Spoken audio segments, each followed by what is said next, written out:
যে হারুন, যে বিপ্লব, যে মেহেদী আমার অফিস তছনছ করে আমাদেরকে গ্রেফতার করেছে, তারা কেন এখনো আইনের আওতায় আনা হয় না? 28 তারিখে যেই সমাবেশ, সেই সমাবেশে প্রমাণ করে দিয়েছিল সরকার থাকবে না।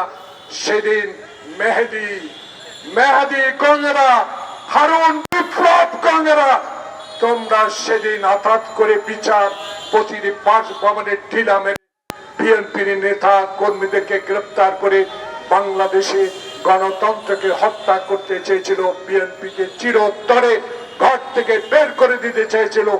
আল্লাহর কি রহমত, ছাত্র বৈষম্যর আন্দোলন, ছাত্র জনতার আন্দোলন, আজ শেখ হাসিনা তুমি নাই, আছে এমন এক ব্যক্তি, যে ব্যক্তি দিকে তুমি 14 তলা পর্যন্ত পায়ে হেঁটে হাজিরা দিতে বাধ্য করেছ। সেই ডক্টর মোহাম্মদ ইউনূস এখন বাংলাদেশের প্রধান উপদেষ্টা। তাই অহংকার আল্লাহর চোখে আল্লাহ কোনোদিনও ক্ষমা করে না।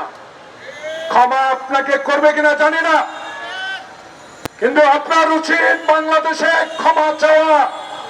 বাংলাদেশে মায়ের বুক খালি করা মা বাবাদের, যাদেরকে হত্যা করেছো, তাদের মা বাবার কাছে ক্ষমা চাওয়া।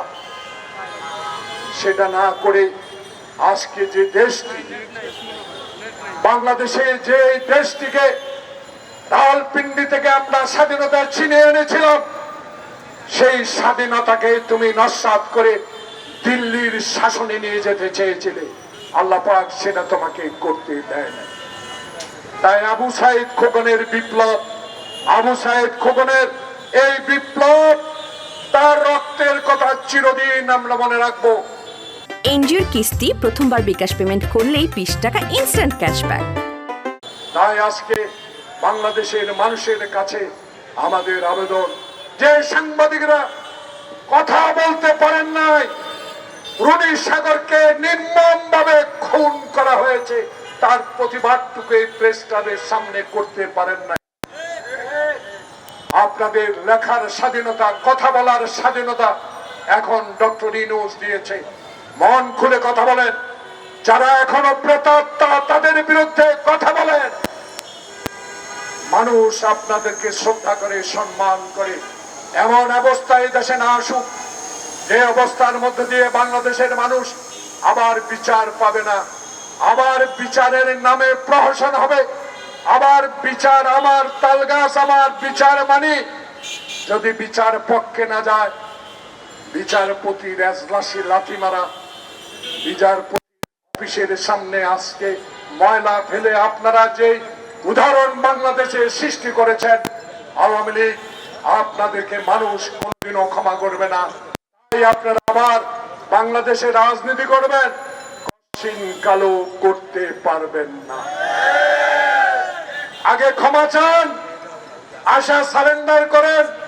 কোথায় আছেন একজন ইকো পার্কে, আরেকজন কোথায় জানি না, যার নির্দেশে যে হারুন, যে বিপ্লব, যে মেহেদী আমার অফিস তছনছ করে আমাদেরকে গ্রেফতার করেছে, তারা কেন এখনো আইনের আওতায় আনা হয় না?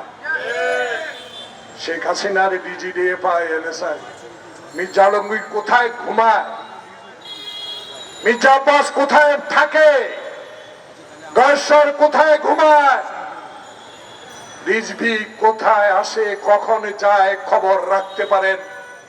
2 মাস, আগামী 5 তারিখে শহীদের রক্তে রঞ্জিত সরকারের 2 মাস শেষ হবে। এখনো তো এনএসআই, ডিজিডিএফআই আছে।